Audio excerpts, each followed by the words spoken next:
It's time for a little Funky Friday. From their funky hidden headquarters, your hosts, Keith and Gary. Not Jerry.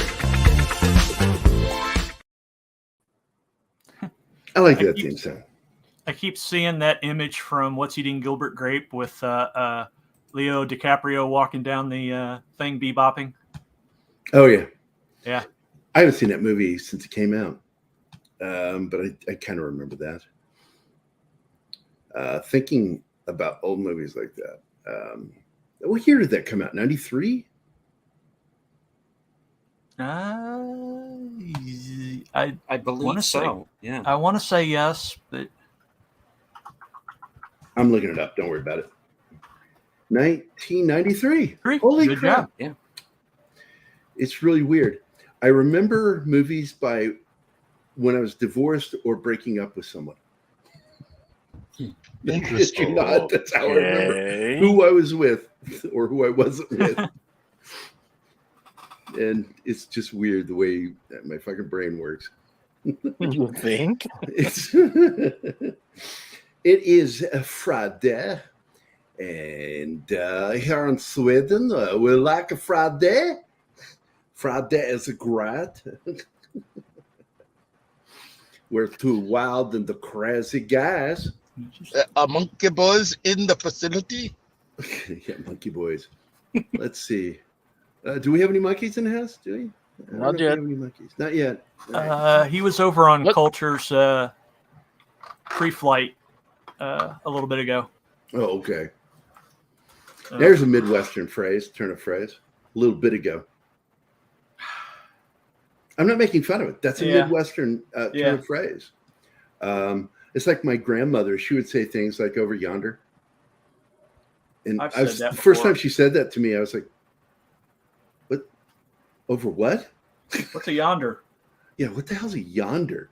I'm like, that over there. That's a yonder. Dad was laughing. Hey, I've been asking that for years, dude. Nobody wants to answer the question for me, so you know. And what really cracks me up is if you hear some people when they're doing Shakespeare with Romeo's soliloquy, they'll say yonder. And I'm like, that's not what he says. He says, and yon window breaks. It is the dawn. It doesn't say yonder. This is England, not the Midwest. Yeah. Warsh is another one that cracks me up here in Missouri. Warshin. Warshrag. Warshrag, Warshin. What are some other weird phrases they have here in Missouri that still throw me when I hear them? Yuns. Oh my God, that drives me insane when I hear that. It's like, because y'all makes sense. Y'all, you all. It's a contraction. Y'all. What the fuck is yuns a contraction of? Ewans. That's still waiting on a definition for that one. It just makes no sense. You ones. What? You ones. What? Yeah. You're ones saying over words yonder. but the words don't work together. Ewans over yonder. Yeah. Yonder. I don't know. I've always accepted that one. It's like there's so many other weird turns of phrase in the Midwest and South. I think the weirdest one in Virginia was my dad worked for a while at I forget the name of the company. He was a die caster. He did engineering, and he was also a skilled draftsman. And he was getting off work the first day of work, and this woman was the aunt of Wayne Newton, the singer, the famous singer, who's from where I grew up in Virginia. And she says, "Gary, can you carry me home?" And I'm in the passenger seat of the car, and I'm like, "What did that lady want? Carry you what?" And my dad's like, I can give you a ride. I'm not gonna carry you." She just laughed. She thought that was funny. Oh, y'all's northerners. So we got Aged Boomer here. He says, "Howdy." Penny, of course. Lovely Penny is here. Cocho Dragon is here. Of course, Anima Confusa. And anybody else in the house? That's it right now. Oh, all I got to say to that is this week has been the pain. The pain. Ain't that the truth? Yep. Yeah, man. I'm just gonna flat out just say it. I don't care if people have a problem with it. I tore the skin behind my scrotum, ripped it open. Oh, And Oh, that's where it was. I ended up in the ER. Your taint. for it. Ow. And it was on the side Oh, okay. towards the thigh. Tore the skin. It stretched and ripped. And I think the look on my face was, and I bled like a stuck pig, man. Okay. And I don't Yeah, freak the- out. the- I just the don't look- freak out. The look on my face would have been, I just don't freak out, and I just went. So I pondered for a minute. It's like, can I try to control this? But I can't see the wound because God in his infinite wisdom designed us in a way to where we can't look at our wounds in that area. Yep. So I'm like, and Anima's like, can't you get a mirror? And I'm like, okay, one, that's freaky. Two, no, I can't do that. I can't hold a mirror and look. No, it doesn't work that way. The human body. Use your doesn't cell work that phone. way. Yeah, that doesn't work either. Just record it and then play it back. No, Terrible idea. That would end up on somebody's Twitter account by accident. And I'm just saying, Yes. no. Cheating. So I just, I made that conscious decision. I think I'm going to call an ambulance because everybody was asleep. Scott was asleep. Don was asleep. I didn't want to disturb anybody. So I went, okay, I'm going to call for an ambulance. So the ambulance came and got me and they said, what's going on? And it's reminiscent of that moment when that cat bit my dick when I was a young man. And, and nurses looked at me like, so where were you bitten? I'm like, down there. Mm-hmm. And she looks at me like, and I said, it wasn't like I was fucking the cat. It just lunged and attacked me when I was naked.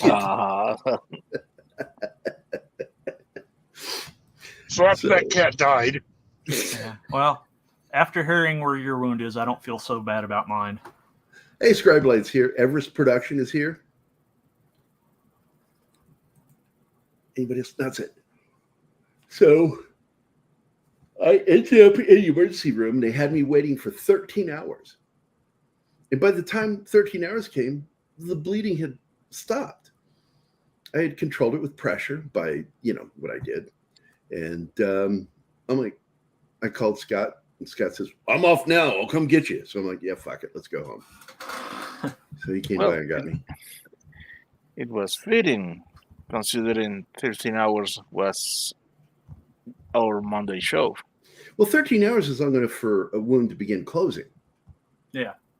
And this is what happened. It just closed on its own. And I'm like, I guess I don't need stitches. Maybe I did. I don't know. But fuck you guys. I'm going home. Screw you guys. I'm going home. Yeah. Well, We really needed a reminder of the cat story. yeah. Well, it's in one of my comic scripts. The combat medic, in order to distract a guy that he's got to pull a giant tooth out of his arm. And to distract him, he tells that story of the cat attacking a guy's dick. And when Julia and Dale Dye read it, she spit coffee.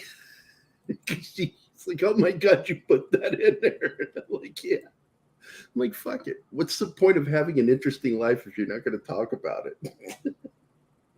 yeah. Well, as far as I'm concerned, for my problem, it's just losing weight has a side effect that you don't think of. And I have two sides of the skin that decided to rub together and make a lot of friction, and that's a problem. Yeah, you've got that. Because like when you develop the apron as you lose weight, Yeah. you actually use that as the reason why you have to have the surgery. Yeah. To remove that skin flap, because it can create friction, tears, and pressure sores. Which is, all of them are dangerous. yeah. So, and that's how they, I was told that as you proceed with your insurance, make sure it says that, because it is a threat to health. It's a threat to your life, and to make sure that it's clear that this is going on. After 13 hours, it would have been too late for stitches anyway. That's what I'm saying. It was already clean, closing up on its own. Yeah. So I just sort of took it easy the rest of the week and let it heal on its own, and everything's back to semi-normal now. Just don't go doing the splits. Yeah, I'm never going to do those again. I haven't done those since I was young. I used to do, break dancing and all that shit, and I could do splits. I could do that split thing and then pick yourself right back up. I learned how to do that. That was fun. So anyway, it's Friday. Yay. It's Friday. You ain't got a job. I'm going to get you so high. Keith, what movie was that? From the classic film, Friday. Damn Skippy. By the way, did you see that Chris Tucker was taking umbrage with ICE over his explanation of the whole smoking pot thing that he had problems with?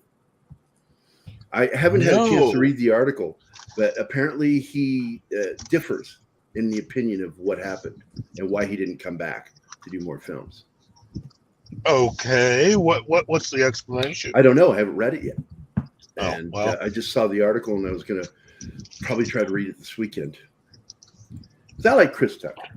That guy, he got himself into financial trouble. Is that what happened to him? Mm-hmm. He just kind of dropped off the radar, and, He owed taxes and shit. Not quite as bad as Blade. Wesley Snipes, Yeah, he went to prison for that. But it was rough, and that's why he kept doing those movies with Jackie Chan, because that was bringing in some serious dough. But Yeah, I'm surprised he didn't do more Fridays, because one, he was good at it, Smokey. He was really funny. You just got knocked the fuck out. now would be a good time for a Friday's reunion movie. Yeah, I would enjoy the crowd. All of them in their 40s now. Yeah, That's the thing. I mean, it's hard to buy Q as a man who, as a guy who is living a certain type of life, even though now with O'Shea out there and acting and doing things, having a son his age, I mean, it kind of changes the way you look at him a little bit. It does. Which is part of the reason why, you really want to be careful sometimes when you do that, because you can end up affecting how you get cast for things or how the public begins to perceive you, Yeah. Well, they could have Q do actually copy that story and have him being a father and having him being that lifestyle. Yeah, Boom. him being the dad and trying to keep his son out of that lifestyle, and Uncle Smokey is not being very cooperative in that endeavor. I would love to see a reunion film. I really would. I enjoyed that movie so damn much. I went to see it in the theater other than science fiction, I don't repeat view. Friday was one of the few films I went back to see it, I think 4 or 5 times in the theater. I laughed so hard. I love that. That's sad we won't have Tiny Lister anymore. We lost him. Yeah. God, man. He was so healthy. Quite a few people from that on, Yeah. So the actor that was the dad, he's gone, and Tiny Lister's gone. And that's 2 major parts right there. Yeah. So I think your idea is a valid one. Yeah, John Witherspoon is a big loss too. Yeah. He was, I swear to God, I still quote him from that movie. Whenever I go to the bathroom, I walk out, I go, man, nobody go in there for 45 minutes. Don't nobody go in there for 45 minutes. I think, though, it would be hard to get Chris Tucker to come back as Smokey. I think you'd have to alter the character a bit for him to want to come back to that particular character. There are certain Bernie Mac types of is roles. gone. Yeah. I mean, there are certain roles that even he has said that he doesn't want to play anymore. So if you're going to do that, it would have to be that, it would have to be that Smokey would have to be the reliable one and someone who's actually made something of himself. That would have to be the way that goes, because you're never really going to get Chris Tucker to come back to a lot of the stuff that he was doing before. Now, he may end up teaming with Jackie Chan again, but and that would be a role that I think he would revisit, but not a lot of the other stuff. So, wonder if we can get him back as Ruby Rod. That'd be a big negatory. Okay, here it is. I found it. It's over on okplayer.com. Here's what Chris Tucker said about returning to the Friday franchise. While promoting his new film Air, Chris Tucker went to Odyssey's V103 to discuss Friday, a potential Rush Hour 4 and more. Tucker is giving fans an update on returning to his beloved movie franchises. While visiting to promote his upcoming Air, the 51-year-old, God, he's in his 50s now. He's our age, man. The 51-year-old gave details on a possible Rush Hour 4 and if he'd ever return to the Friday franchise. Although Rush Hour co-star Jackie Chan has previously announced that the fourth film is in the works, Tucker admitted that he loves working with the Chinese actor, but that he has new material on the way. The hosts referenced another Tucker throwback to the 1994 Ice Cube classic Friday, where the actor-comedian made his mainstream breakthrough as Smokey. Quote, "The movie took a life of its own, and I love that people still want to see it," end quote. And then he continues, quote, "I love that they did two more after the one I did. If it's possible, if it comes together right, I would try to do it. I'm a perfectionist. I'm sorry if I ain't going to be great. I don't believe in some movies are good, some are not. I'm going all the way. I want it to be great," end quote. Let's see, does he say anything else there? That's it. That's all he had to say. That whole issue. There was a religious issue, is what Ice said. Yeah, is what I said. I think Chris Tucker would consider certain things, but I also think he wants to stretch a little bit as an actor. And a lot of the roles that he's had in recent years have allowed him to play different things. I really don't see him coming back to the Friday franchise to play that character the same way. He does. It's simply for the cash grab. That's it. Even then, I don't think he would play it the exact same way. I would hope not. But look, there's another film that he did that a lot of people might not remember. Back in 1995, he was in Dead Presidents, which is a good heist film. It had Lawrence Tate, Rose Jackson, Keith David, Freddie Rodriguez. Let's see, who else was in that movie? Clifton Powell was in that movie. That dude's awesome. And Terrence Howard. Any of you guys see that movie? I only saw it one time, and that was good. That was a good movie. It was really well cast. It was not a comedy, so it was interesting seeing him play against type on that. Well, and I like that. You know what? And this is not going to sound very PC for me to say this. It was really just I know. It was an urbanized version of Heat. It was. You know, it was. And the biggest difference being that anybody can make any type of film, but you can't really match Michael Mann when he's in the zone and writing something. You know, he is in a class all by itself. It's in my opinion, it's part of my top 10 list of just the ultimate guy movies. I mean, that film just generates testosterone. You know, definitely a toxic masculinity movie. and the book, from what I've heard, is even more so. There is a sequel prequel type book that was put out. So I need to Really, make what was time it to called? actually.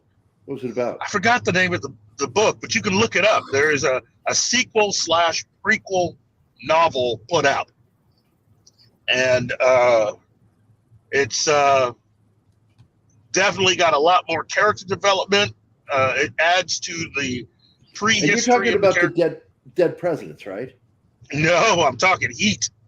Oh, Heat. Oh. Yes. I heard about that one. Yeah. They're turning it into films. They're recasting everybody because everybody's too old. Look, he was also in Jackie Brown and Money Talks with, what's that? Charlie Sheen. Yeah. I remember both those movies. I saw them in the theater. Because I would go see movies like that because it was cheap to go to movies back then. Remember that? Remember back when it was affordable? Yeah, I really like Jackie Brown. Jackie Brown's a great film. Yep. And I looked it up. Tucker's only done 3 movies and 1 music video since, as an actor, since Rush Hour 3. Yeah, he did Silver Linings Playbook. He's in that one. I remember him in that one. He was just in the movie Air, which is on Netflix. Which I need to watch still. And I'm trying to remember what the other film is. I don't remember what it is. Billy Lynn's Long Halftime Walk. I've never seen that one. That's why I haven't either. remember it. And it does remember the trailer for that one. It does say Rush Hour 4 is in development, but that just may be off of what Jackie Chan said. Oh, it's a war drama. Yeah, it's got Vin Diesel in it. It's the trailer about the guy at the halftime show, the soldier having to walk out onto the field. Yeah, I don't know how I feel about those Hollywood movies. Look, at this point, I would expect probably a Rush Hour sequel would probably be the easiest thing to come out. In fact, Chan has been talking about it for a while. That it's in the works. But Chan's on my shit list. He's been on there since he said all those pro-commie things. Pro-communist China. And I'm like, fuck you, dude. He said it was better than America. I'm like, okay, you can go fuck yourself now. Yeah, but my question there is, and I'm not defending him by any means, but how much of that was him just saying that shit to keep his kid out of jail? Who knows? That's true. He doesn't have a really good record as a dad. He has been trying to get into the party for years now. Yeah, so, you and I are very similar, Martin, when it comes to commies. We do not like them. You and I have this same disdain for communists. They're so destructive, and people go, well, it's just, they think it. No, they are destructive. No. I'm not a big fan either. It's just we have plenty of them here in this country to deal with before we go on anywhere else. And Jackie Chan did avoid the question about what to do about the Uyghur Muslims that China's been, genocidal with. Oh?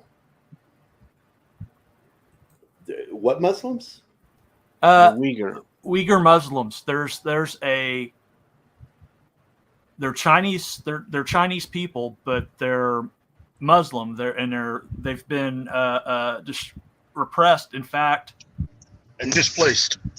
Yeah, they've been put into camps. I've never heard of this. This ties into the whole Disney thing. Yeah, Disney is tied to this with those camps that they're talking about. Yes, that's what this is. I didn't know that was what it was about. Yeah. Holy shit. And by the way, today's show is going to be about where Marvel and DC keep screwing up and what they should be doing, as well as where Indy 5 went wrong and what they should have been done instead. It seems like there's a theme here. Before we get into that, though, Beetlejuice 2, why some of the cast are not returning. Okay, so look. Gina Davis said something, and I made fun of Screen Rant. I tag them when I mock them. They like Gina Davis said something that was so on the mark as to why hers and Alex's characters can't come back because they're aging. I said, you're setting this in the age when doing de-aging CG is pretty much a thing now. Yeah. So you guys really want to go with that, right? Screen Rant, you really want to go with that story. That you think that's brilliant, her response to that. It's not brilliant. It's fucking stupid. And you're stupid for saying it was brilliant. I love shitting on Screen Rant. They are so fucking stupid. Yeah. I swear to God. I feel like I have lost IQ points when I read their articles, but I have to do it just to see what the fuck they're talking about this week so I can make fun of them. And that was one of the big ones this week. And let me tell you something. Gina Davis and Alec Baldwin, Gina doesn't come with any problems. Alec Baldwin comes with problems. Okay? Yeah, I mean, if they bring Alex Baldwin in, he might go off half-cocked. But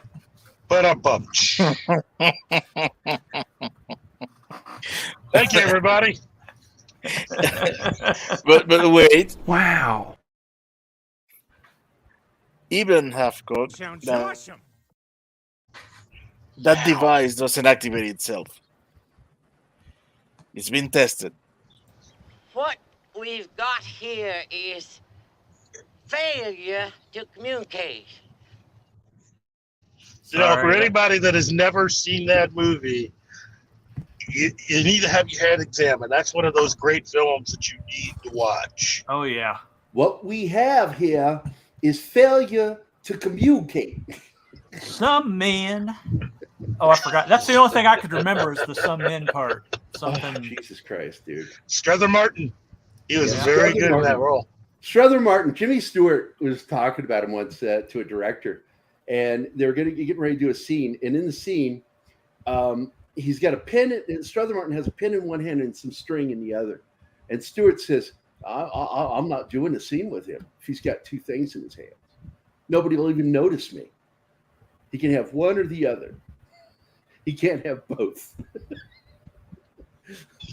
Because he was a scene stealer, man. He was a notorious scene stealer.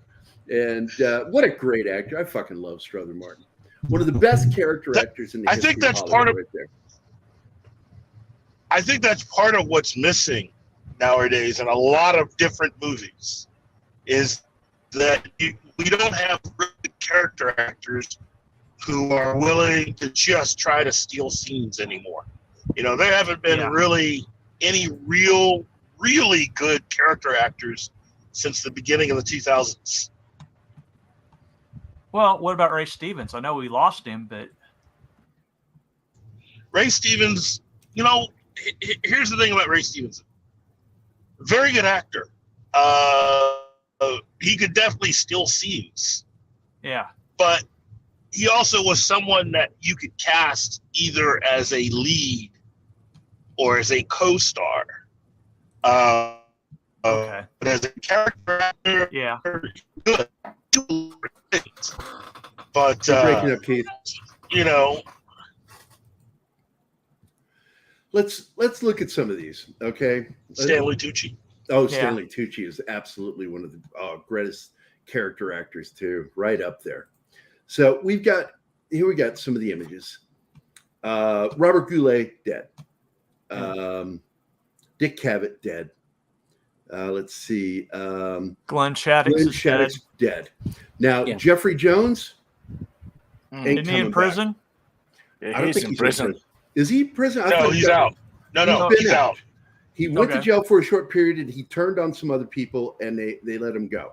The last thing he was in was the movie for Deadwood. He reprised his role in that film. Yeah. Then he went to prison for being a pedo. It was before that. All the pedo No. stuff was before that. Was it? He didn't get busted for doing anything with someone. He got busted for having art, as he called it. Yeah. And he turned on some other people to avoid jail time. So I don't think he served any more time. But either way it goes, he has got a black mark that is impossible Yeah. to get past. And I mean, the only as the much only as I thing that loved even him when I was younger. Keith? I was just going to say the only thing that comes close is having said anything about eating people. Right. What? Only one I know about that with his Army Hammer. Yeah, that's what I mean. Yeah. But Well, there's Alec that Baldwin- CNN reporter that ate human brains. oh Jesus. Yes. Alec Baldwin is a problematic person right now, and I don't think they want him back. And if they bring Gina back, they have to bring Alec back. Now, all they got to Not do necessarily. is de-age them, but I don't think they want to do that. I think they want to focus on the next gen. So they brought back Catherine O'Hara. Of course, Winona is back, and of course, Michael Keaton is back. Yeah. Past that, I don't think anybody's going to be back. It's either budget issues or They're no longer with us. they're dead or nobody wants them. Yeah. Well, it doesn't make sense to have a whole lot of people back. I think your assessment is correct, though, Gary. You got to move on. I mean, it's been well almost 30 years since the movie came out. So yeah, and the afterlife is a big place. You can introduce new characters and give us more of what the afterlife is about, and it's comedy on top. But as a minus, I see a major point. You just don't think you have to $200 now. I don't know what the budget for this is.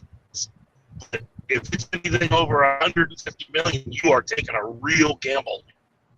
It needs to be under 100 million. They need to start doing this, And by the way, some people were arguing over the last week. I'm going to pull this down. We don't need to keep watching at it. Yeah. The fact is we're not going to see a return of Alec Baldwin and Gina, even though if I were to do it, I would bring them back for a cameo as employees who work in the afterlife,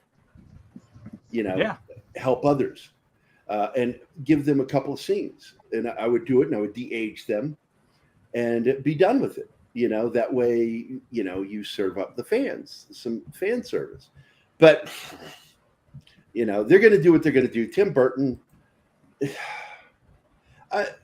as much as I like Tim Burton, I also think he's half an idiot. I mean, he fucked up his marriage with Helena Bonham Carter. I mean, how do you mess that up? Yeah. But anyway, I just think that bringing Winona back, but having her goth again is weird because she had gone past that at the end of the movie. She had begun her process of normalizing because she felt she belonged, she fit in, and she didn't feel outside anymore. Hey, Mike, Comic Relief Crusader is here. Mike. He's in our group, right? Keith has audio problems because he's not at home. Why is Keith always having audio problems? Always. It's frustrating. I know, because Keith has things we want to hear. And then he starts breaking up. And it's like, especially right when he's starting to get into something, he'll start breaking up. And it's very frustrating because I want to hear everything Keith's saying. I have the same trouble. He's not home. He's not home, is why. Yeah. He's mobile.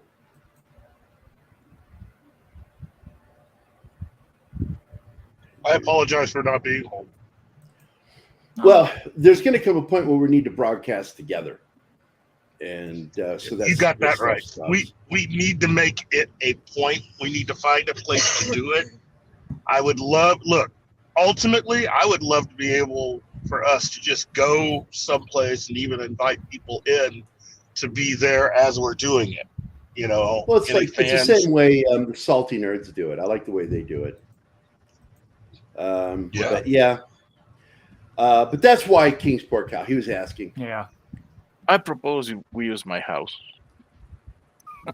We got to fly to Mexico. Gotcha. I'm willing to drive down to Martin, Springfield. it's Gary. I'm at the airport. Who is MS-13? And why are they picking me up? One of them's got a machete. Is that good?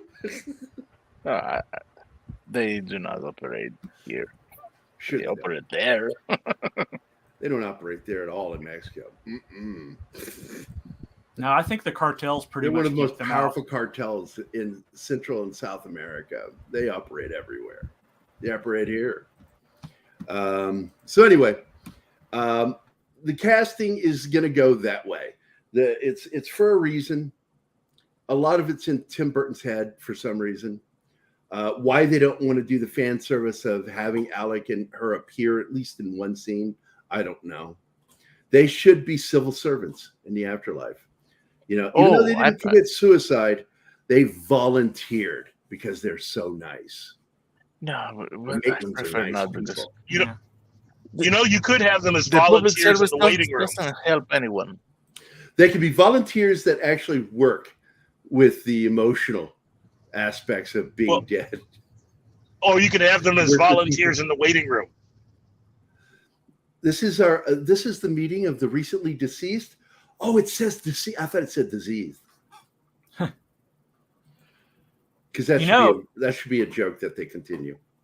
They could put their pictures up from that time period as employee of the employees century. of the month, employees of the whatever, as a way just to have them in it without having them in it. I don't know. They'll find something to do like that, but I don't like it.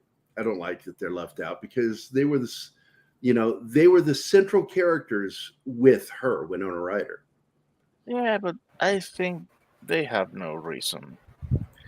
I mean, their story, their arc is complete. If you're going to do something, don't wrap it up between the movies. Yeah. Wrap it up for the fans. You have fans for a fucking reason, Martin. Don't give me that argument. That's a bullshit argument. Fan service is a good thing. Fan service is essential. And it helped out Picard. I mean, that's part of the reason why I like that. That's part of the reason why Picard got all those Emmy nominations. Oh, Picard. Oh my God, I couldn't believe how many they got. And Kurtzman's gotta love that. He's angry. Which reminds me, we bumped our episode, and we've got to do that probably about 3 weeks, our Freiberger episode. Before there was Kurtzman, there was Freiberger, Fred Freiberger, the destroyer of 2 IPs, Star Trek and Space 1999. Yeah. Wow. Just wow. Yeah. The Fred Freiberger effect.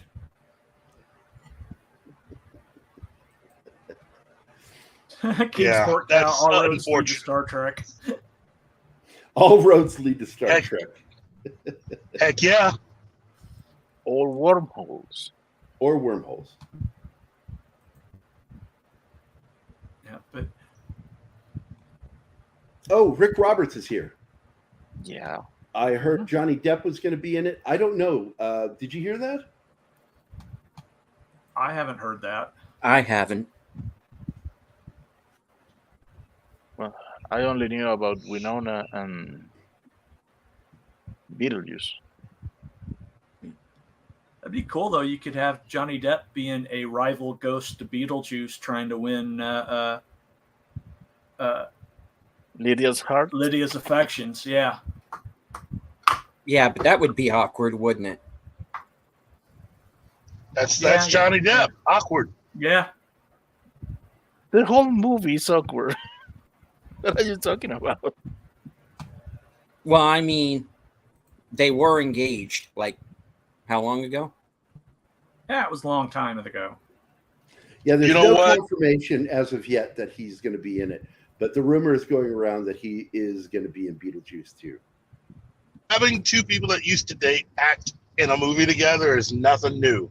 Just look at Michael Keaton Well, and they're Michelle still close Pfeiffer. friends in real life. Yeah. Yeah, that's what I mean. When they starred together in Batman Returns, they had dated a few years before that.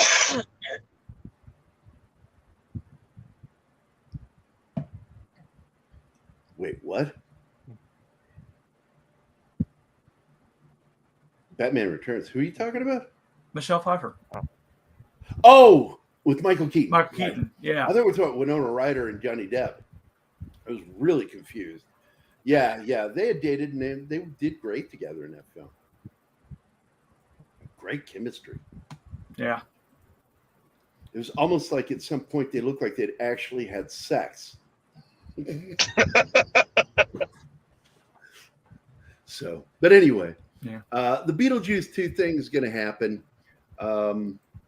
It's fascinating because that's been a rumor for years, right?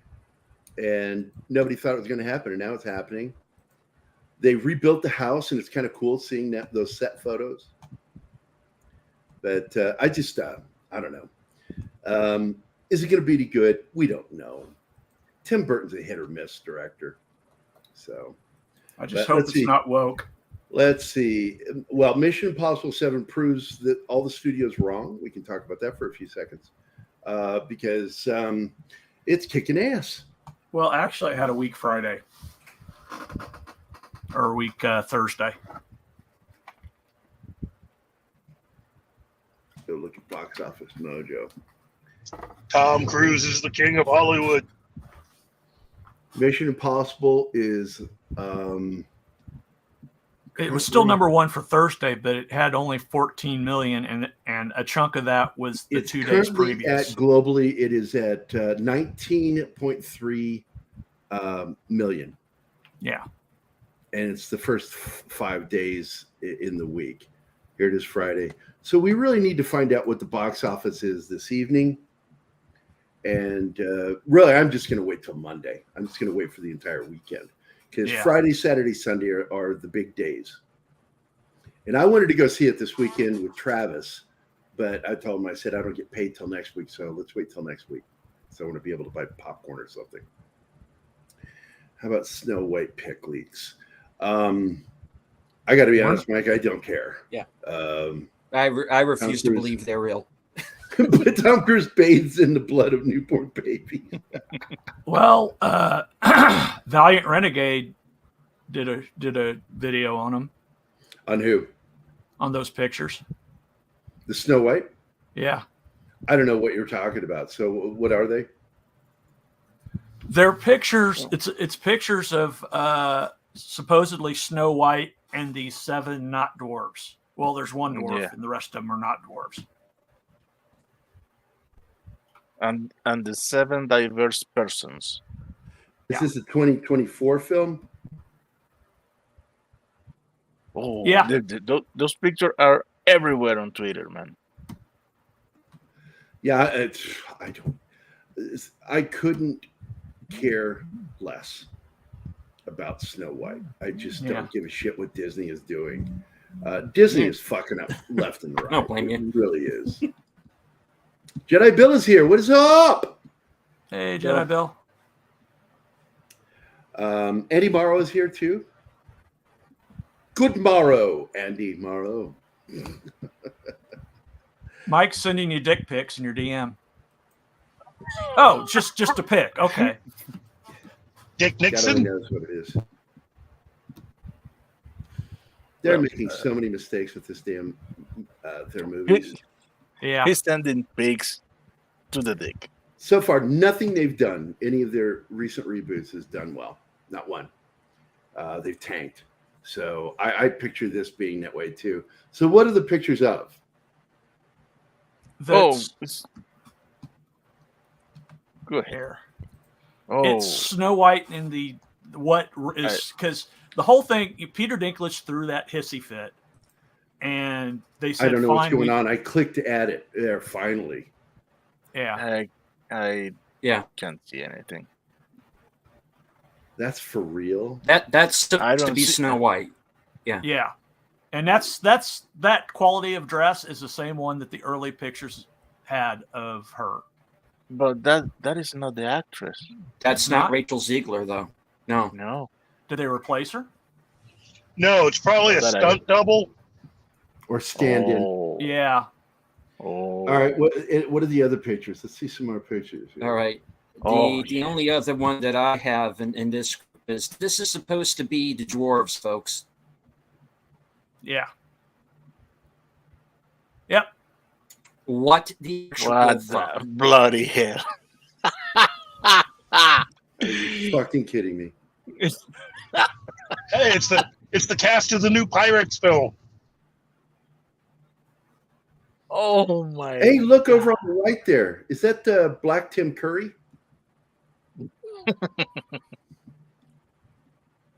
I thought this was a Benetton commercial at first. This, if I saw this, I'd think, oh, this is a joke. Nobody with any It's a joke. fucking brains power. would be Rings serious power. about this. Yeah. This is Rings of power. Rings of power. This is a failure already. It's failure before they even shot the first footage of film or video. Yep. DOA. Now you're disrespecting Tron, the next Tron movie too, and that looks like it's gonna be. What happened with the next Tron movie? I said, Well, they lost. you can't. They lost me at Jared Leto. What? That's So Jared Jared Leto Leto is Is listed in the to new be in the Tron. movie. Oh, I thought you said they lost Jared Leto. No, they lost me at Jared Leto because I don't think he's gonna. I don't know how he's gonna fit in there. He's probably a new villain.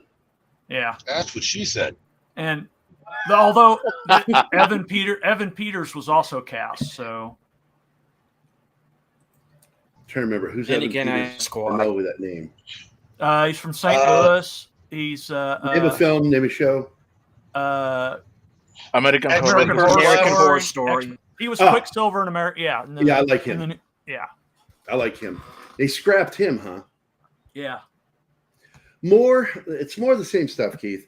This is something you and I talk about is the failures. So let's go through it here. You were going to go through. Let's start with. Do you want to start with Marvel, DC, or do you want to start with Indiana Jones? We'll start with Marvel DC. Okay, so Look. Marvel, DC. Yeah. Of the two, it is safe to say that since the year 2000, the one who has screwed up the most has been Marvel. And I'll tell you why. Any company that has made the kind of money that Marvel Studios has made in just the last 10 years, only to be caught up in a pretty much since the end of phase 3, putting out stuff that nobody wants to see. Seriously. Yeah. When you look and run down every single film they've released, you think about all the movies that came out prior to that and how successful all those films were. Even the ones that weren't that good were stuff that people wanted to see. Now, to be fair, some of these films benefited from the fact that people felt the need to go see them because of how it played into the overall story they were telling. Or But- just have a pathological need to go to every superhero movie. Well, yeah, but I mean, Marvel did at least that. I mean, Marvel changed the way people watched movies. You now had to sit through all your credits Yeah. in order to, get every single morsel of what they provided for you. Nowadays, that doesn't work as well. But it's amazing to see a company that was as close to just spot on with everything they've ever put out go from being automatic to something that now people just seemingly try to avoid. They have lost a lot of fans and they've lost a lot of money.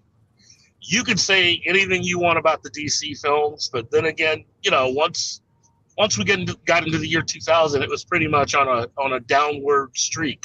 I mean, if you really want to be honest, if you take away Christopher Nolan's Dark Knight trilogy, it's pretty much just same old of just a lot of films that are either hit or miss.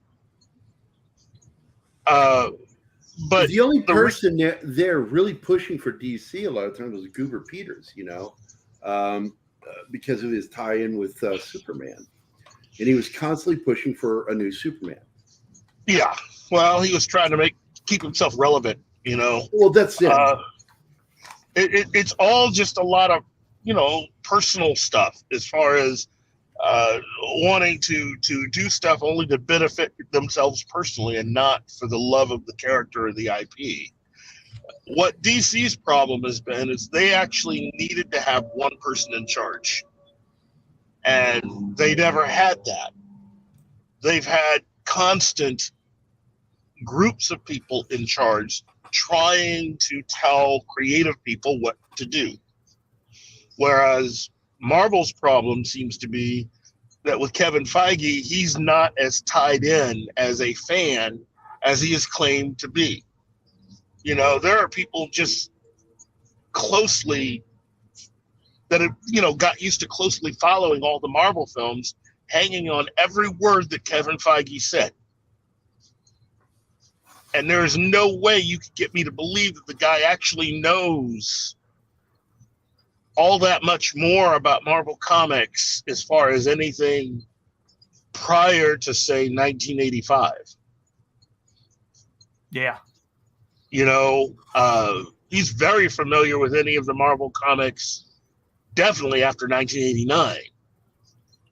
But if you're going to be running Marvel in terms of film, television, animation, and even the comics, you need to have a basic knowledge of Marvel Comics from at least the 1960s on to today. If you don't have that, then you're pretty much you're not giving it your all. You're not putting forth any real entertainment that Marvel fans really and truly want to see. I mean, look, everybody knows that Kevin Feige's woke. Okay, that's not an argument. Okay, but even for a woke guy, he's missing. How do you not make a North Star movie? Yeah. How do you not do that? Why are you just not? Oh, go ahead. I was going to say it would. They want gay heroes, but they aren't using them. They want diverse heroes, and they don't use them. It's just, you know, they shoot themselves in the foot, and then they decide, well, we're going to make this character that you've known all your life different. We're going to completely change how they think and how they act because of their. We fundamentally changed their backgrounds. And look, they've already made some major changes to a lot of the stuff that they have going on. And does anybody here think that they're actually, even though now Disney got back the rights to the Hulk, does anybody think that they're actually going to go through and just do all the stuff and bringing all those various Hulk secondary characters that we have all come to love? Do you think you're actually going to see those in film now? I don't think so. You know, I mean, really just getting the rights back means that they can actually start making Hulk movies, but we're not going to see all the rest of those characters. No Rick Jones, no. No. And after what they've done with the Thunderbolts. Yeah. I mean, again, I know that there are certain Marvel fans out there who probably aren't happy with what I'm saying, but you know deep down in your gut that what I'm saying is right. Look at the box office. Just look at it. Yeah. It doesn't lie. Look at profit. Look at your profits for all of those films. Yeah. You know, how do you make a Black Widow movie for anything more than $75 million? How do you not treat it like a Bourne movie?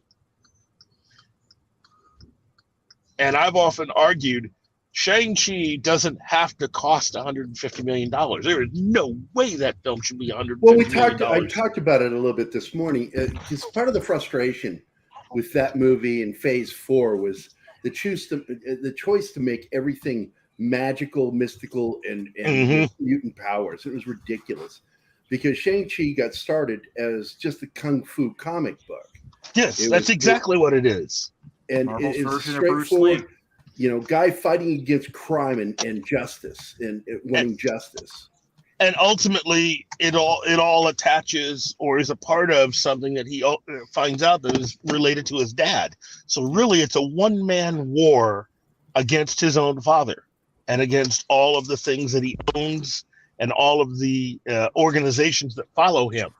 You know, it's really the television series Kung Fu mixed with kind of like X-Files a little bit, in so much as that it's one guy who is dedicated to just doing that. He doesn't have a fancy car that he drives. He doesn't have a superhero suit. He doesn't wear a cape. It's one guy by himself taking everything on, and he has a definite purpose as to the reason why he's doing it. So it's a great story, but what the MCU has done to it just sucks. And then we get this news this week, which I think is interesting. And you got to love it. I love this. I know some people complained about his costume not being comic accurate, but I'm like, that's close enough for me, man. Yeah. They got the cool looking, yellow rib lines. The belt isn't right. I know that it's supposed to be blue, but I'm fine with this. I like what they did here. From the looks of it, from what I've heard from other people talking about it that understand things, I think they're going to CG part of his uniform, his costume. I think he's going to have additional shit on there, like on his chest and shit. Look, for anybody that has complained about the costume and all the other little things that are going to happen in this movie, all I can say is you got no right to say anything about the Snyder heads, because you guys are just as bad. And by the way, you know what the greatest fuck you would be? Is if all of this was a prank by Ryan Reynolds and Hugh Jackman.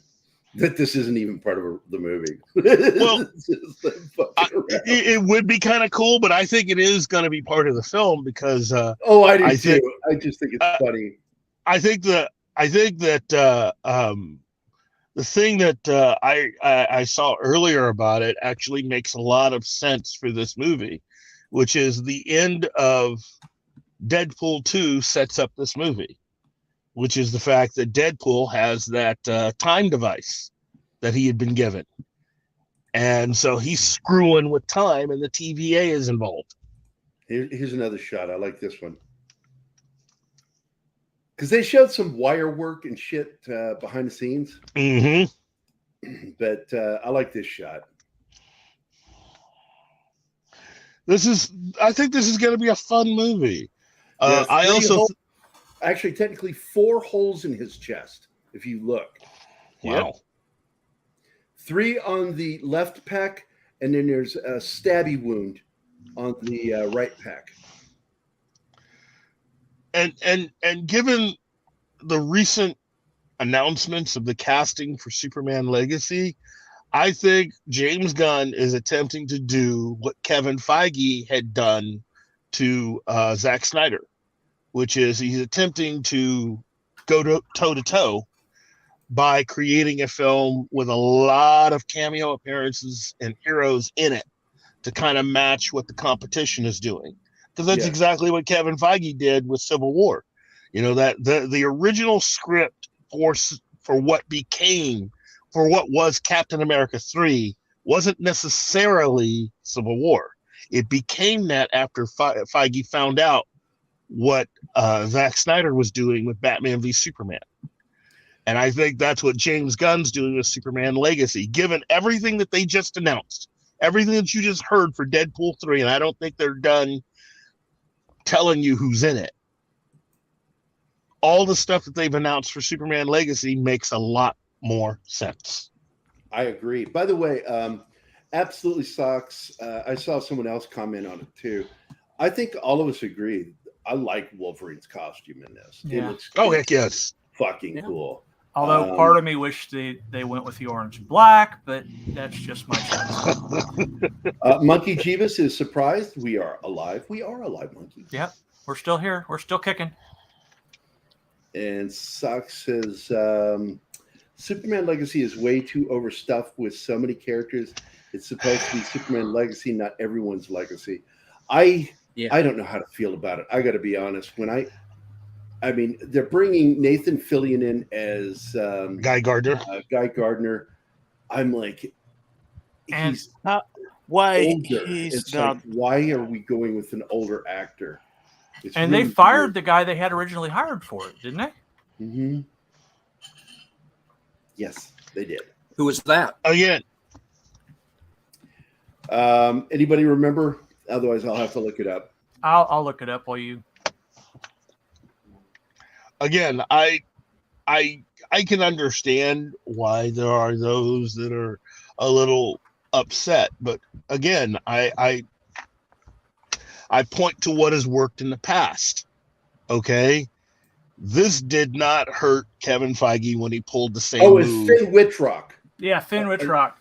Yeah, and Jeremy Irvine was supposed to be Alan Scott. Yeah.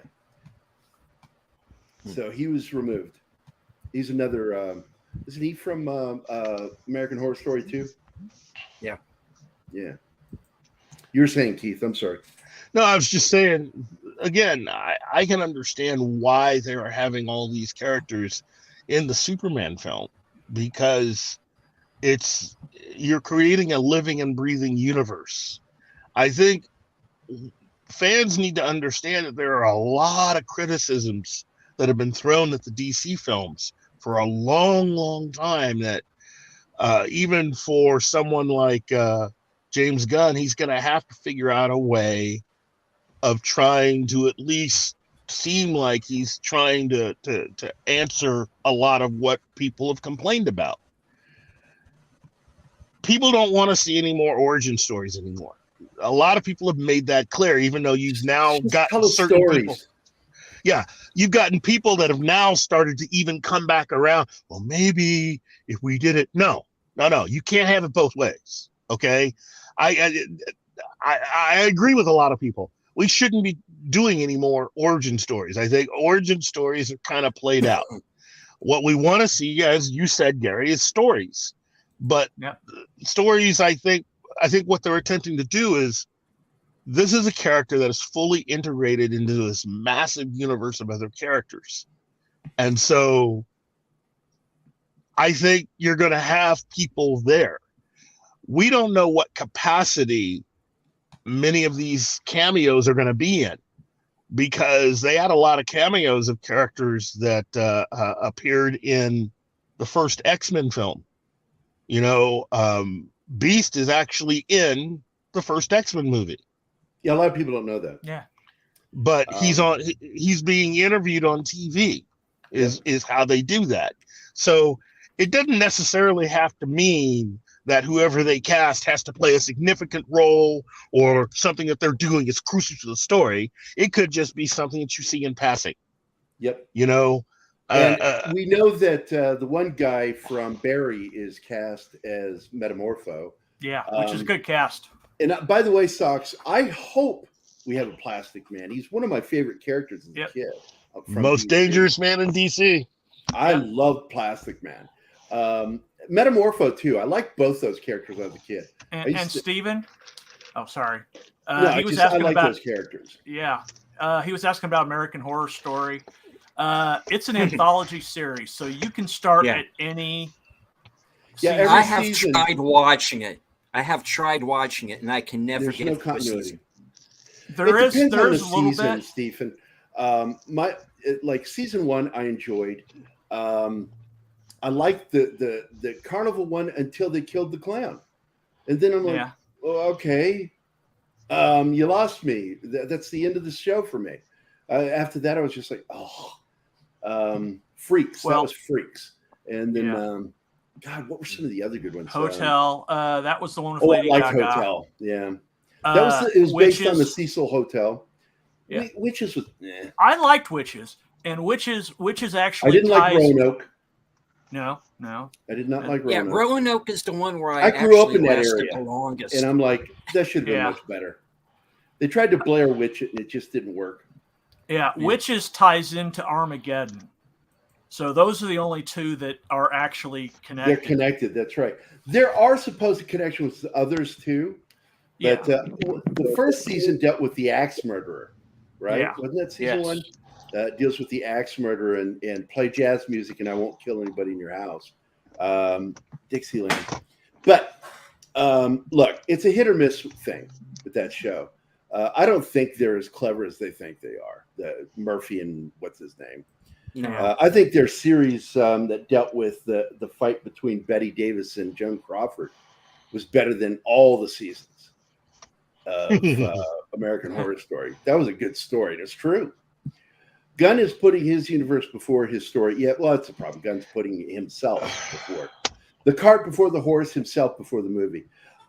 There was a comment I saw, and Monkey G said, Finn Gaylog. And I'm going to tell you, Finn is not gay. He plays gay a lot in American Horror Story. He plays characters that are really ambiguous, but in real life, he's married to a beautiful young lady, Sarah Jennings, I think is her name. Wow. He was also in an Iraq War veteran film that I really liked, a guy dealing with PTSD early, way before American Horror Story. It was an independent film, and I was like, this guy's a good actor. Yeah. I like the kid. Yeah. It's too bad he got screwed over by James Gunn. James Gunn's good at doing that. I just think that overall, we got to give Gunn the opportunity. Remember, he only has 2 years. If this Superman movie does is not, he dying? No, he's got 2 years to do whatever he's got to do because that's what Zaslav gave him. But there's a very good chance he'll extend him because of the strike. The strike is probably going to give him however long that is. But Venkman's Girl says that's the problem with J.J. Rec movie villains or revenge stories. It gets really old. He is a plot-laden guy. It's like he doesn't know how to tell a story. The last good thing he did, and I will commend him on this, is Mission Impossible, because it's what he did with Tom Cruise in developing what is now the Mission Impossible universe. There's an actual universe. Yep. They should have brought what's his name back that plays Kittner. They should have brought him back before. I like him as he's not a foil. I would call him a foil, not a villain, but a foil for Tom. I like him. And he should have been a recurring character all the way through the franchise. But I'm glad he's back. I did get to watch the first 10 minutes or 20 minutes of the movie, the first act. It's 20 minutes all the way until the opening titles. Yep. Yeah. I've never seen an opening scene that long. 10 minutes is pushing it. Pacific Rim was close. But when we got to those opening titles, I'm like, I can hardly wait to see this movie in the theater. I know, but that's the great thing about it. See, Tom Cruise and his people know how to make something the audience want to see. Yep. That is the problem with a majority of the films that have been released up to this point this year. And a lot of them Disney films. They've lost the ability to be able to form any kind of real relationship with the audience. And so, what's going on is pretty much what they deserve. Yeah. It's karma. Call it karma. Hey, Call it Latino fate. Plants here. Hey, Polly. Latino! You want to join us, Polly? Polly's cool. I love that guy. I love him so much. I can hardly wait to talk to him about Lincoln Lawyer, new season. Oh my God. Wow. That first episode, I just watched it. I was floored. What a great show. Tacos. What is that? Tacos called? Tacos, Cults, and Cats. Cats. I love that name. Speaking of tacos, Mac got a hold of me today. Volcano tacos are back. And all because I made a joke about how Mac's one of those few people I've met, just like me, that when we eat really hot sauce, spicy food, we get the hiccups. And That's a weird reaction. It's funny. And I watched a video where it had these actors that were playing the final death scene of Romeo and Juliet. But every time a bell rang, they had to leave character and eat hot wings, really hot, spicy hot wings, and then try to do their scenes. And it's funny as hell. Wow. And the guy playing Romeo gets the hiccups, and I'm like, oh my God, there's another person that gets hiccups when they eat hot, spicy food, man. See you, Mike. But Mike's got to go. All right, see you, buddy. But Polly, if you want to join us, man, we're going on about where Disney really is the just the umbrella company for Marvel, Lucasfilm. Yeah. They screwed up majorly because you and I were talking last night about how Indiana Jones 5. First of all, if you know what's canon, he had 4 children. Indiana Jones. Mm-hmm. He had 4 kids. Mm-hmm. He had a daughter. Yep. And none of that's in there. Mutt is the only one that seems to have gone off to war and died for some reason. And that's why they put it in the 60s. When in actuality, that should have been the 80s. Yep. At his age. In the movie, his age in the movie should have been the 80s. But they don't know how to do math at Lucasfilm. Yeah. Well, I mean, again, it would have made more sense to had him do what he does and to write the character in a way, as you know, as I'd said before earlier, the thing that Kathleen and her people didn't want to do is to try to write a character that was in many ways kind of repeating certain things you had seen before with Henry Jones Sr. Notice how with Henry Jones Sr. being an older man, while he wasn't used to having people shoot at him and other things, he held his own. That's the way I think Indiana Jones would be as an older man. You don't have to have him jumping on things. You don't have to have him going toe to toe with people to fight. When you get older, you get smarter. You learn how to do things in a way that doesn't require as much effort as when you were a younger person.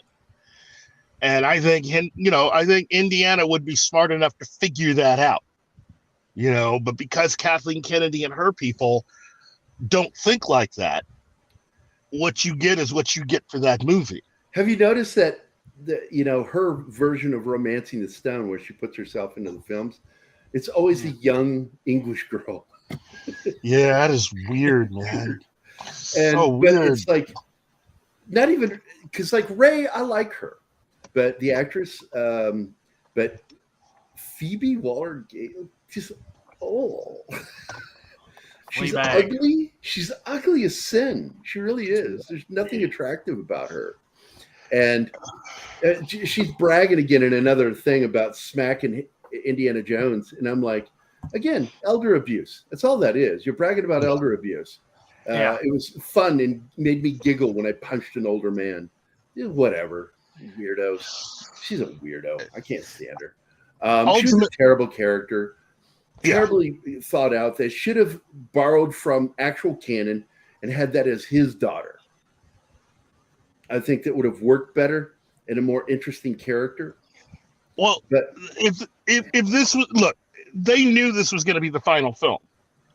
What they should have done was they just should have made an entire film, kind of like the way that Tom Cruise is kind of doing it, and bringing back certain themes and story arcs that had either been left sort of ambiguous by some of the past films, or at least characters that you'd like to see again. Short Round should have been in this movie. Yeah. But it shouldn't just be Short Round. There should be a lot of other characters. And they shouldn't have killed Mutt off camera. That's stupid. Yeah. I get so tired of that shit. That's why when it got brought up about the Maitlands being gone, that irritates me. Fan service matters. Yeah. Again, that's what happened with Picard season 3. Fan service truly does matter. It's almost like if you make something somebody wants to, the crowd wants to see, they'll actually come and support your product. Build it and they will come. Yep. Make a good film and people will watch it. But going back to it, Indiana Jones, that first 20 minutes was the best part of the film. That and the last 5 minutes. I don't know why they didn't. Oh my God! Look what Monkey G was saying. Short round shut. Oh my God! That was so fucked up. Look who it's coming from. Yeah, the first 20 Well, yeah. minutes was good, but at the same time, the CG was very distracting because it wasn't as good. And when they bragged about over 100 special effects people worked on the de-aging sequence for the first 20 minutes, I'm like, that's not something to brag about. It looks like a cutscene from a video game. Yeah. So the first 20 minutes and the last 5 are really what you paid to see. The rest of it is just terrible. I put the writing in this right up there with the painting somebody with a laser in that last Jurassic World movie. It's like, that's not how painting with a laser works. It does not work that way in any world. No. You were going to say something, Stephen? Here's what ruins the first 20 minutes for me. How did Mads Mikkelsen survive? It makes no sense. It's the best part of the film. Doesn't mean it's great. It is. But, Yeah. why? Like so many things in this movie, why? Why do we have 2 people with taco in their name right now in the chat? I We think have both of tacos, them. I cult, think and cats, they and now we might got be the shit same taco. person. Sugar taco for you too. I think he's. Oh, the this same is one. me too, not Topo. Gotcha. Yeah. I had a dog named Topo. Little. She was applehead Chihuahua, a little tiny thing. She was so small. She shook all the time, and she would not pee in the grass. The grass was too tall for her, and it freaked her out. So she had to pee on the pad. I adopted her when she was 14 years old because her owner had died, and they were going to put her down. I went, no. I can give her a good life. My daughter and I can. We took care of her. She was a sweet little dog, Topo. We called her Topo Gijo, just like the character from Ed Sullivan. Yeah, and topo is in Spanish for groundhog. Well, the character on Ed Sullivan had a Mexican accent, Topo Gijo. Yeah, you're really showing your age there, Gary. Fuck you, Yo. John. Actually, you know what? I got to tell you something. Ed Sullivan has his own channel on Pluto TV. Yeah. Let's talk about what's on Pluto right now. They have a Godzilla. Godzilla channel. This is the original Japanese film with subtitles. And they're in HD, full HD. And they're showing them right now. You can also go on demand with Pluto TV. You got commercials, even with the on demand, but it's worth the price of admission. I'm Just telling you. zero. They have 2 Star Trek channels. They have all of the Stargates on one channel. All Stargate shows. They've got Mission Impossible channel. They've got Perry Mason channel. Mm-hmm. The one thing I find MacGyver funny channel. is on the conservative news channels that they have, not on CNN or the other ones that they offer, only on the conservative ones, it's got a warning that Pluto TV and its mother company of Paramount, this is not their opinion. It's like, no shit, really? Why do you got to put that before? We don't care. In fact, we watch that news because it's not your opinion, dickheads. Yeah. Yeah, they're such fucking assholes. Anyway. Other than that, Pluto's good. I think it's Topo Gijo, the way Martin spelled it. Yeah. I think that's how it's spelled. And it was a famous puppet character on Ed Sullivan. That one, and what the guy that would use his hand. Sorry. Is it good for you? Sorry. Oh. Sorry. That's where they got the idea for Jennifer Lopez on South Park. On South Park. Yeah, That's South right. Park. Yeah. That was based off of that character from Ed Sullivan. Ed Sullivan was like a weekly, I don't know what to call it, a variety show. Yeah. They had music on. It was like SNL way before SNL. They had comedians on. I think one of the sad stories is Henny Youngman came on there. And God, that guy was so funny. But he was nervous while he was out there, and he kept gesticulating with his hands behind his back. And Ed Sullivan thought he was flipping him off and never invited him back again because of it. And it's always sad because his career was up and low. He had some great films. He is, of course, the if anybody ever watched the Anthony Aardvark cartoons from the people that did Pink Panther and the so cartoons, he did that one too. And the voice of the Aardvark is based on Henny Youngman, and I love that. Well, you're trying to get through something, Yeah. The way you talk. Why didn't they get Stephen Summers for Indiana Jones? Look, Great question. Here's what they should have done, Monkey. Keith and I talked about this yesterday, that they should have recast. They should, just like Bond. Yeah. Because he's based on Bond. He was George Lucas's James Bond. And they should have recast him, period. Because they wanted a vehicle for their Indiana Jane to take over. And that ain't going to happen. What else, Keith? We did. He'll be back. I hope so. He always comes back. He's like a bad penny. There's still some things that I wanted him to go over today. Because he was just going into it last night. And I wish he would take over the conversation.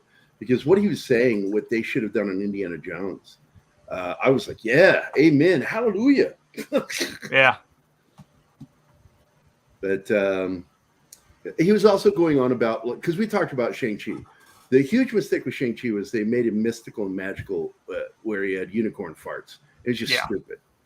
That is not who Shang-Chi was. Shang-Chi was the character. He's based on Bruce Lee and Bruce Lee's idea of what would be Kung Fu, become Kung Fu. And so they did it in comic book format. You there, Keith? Yes. Let's get into the whole thing with Indiana Jones, because you started into it last night and get into it with Shang-Chi, that where they should have gone with these things. Well, with Indiana Jones, I just personally believe that they should have just tried to stick to the story that had already been put out there. Yeah. Which is we know when he's going to die. Okay. So Lucas gave us that. Yep, Lucas gave us when he's going to die. So we all know that he was born in 1899. Okay. July 1st, 1899. Within a month of my grandpa. So I think the way Lucas had put it out there, that he was supposed to have died July 4th, 2001. So yeah, that's a good run. That is a good run. Well, he would have lived through the entirety of the 20th century. That's right. That is exactly right. And you allow him to have a family, you allow him to grow, to change. The fact that he's Indiana Jones shouldn't really take you off of the fact that he's a guy, he's a man. That is the one thing that has run through all of the films. He's not some perfect being. I mean, the first film, Raiders of the Lost Ark, he spends the majority of that time getting beat up. Not to mention, they cut it out of the film. But there was a woman in his house when Brody came over. That's why he was in his robe, because they had been doing the dirty. It was supposed to be the girl that had the girl with the I love you. And it got dropped last minute because they felt it was too much of a distraction. I'm like, that made him human. I like that aspect of it. Kasdan wrote it that way. So you have that.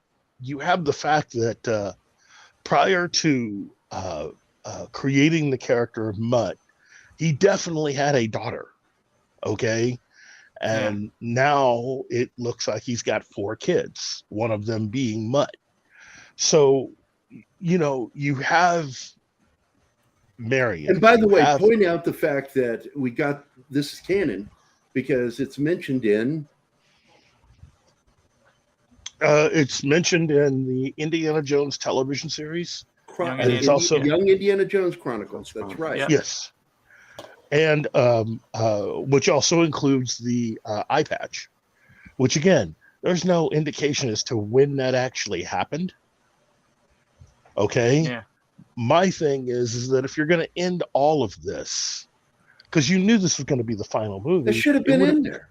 Yeah. You could have put all this in one film. In fact, a lot of it you could have already put in because he and Marion got married in 57 was the last movie.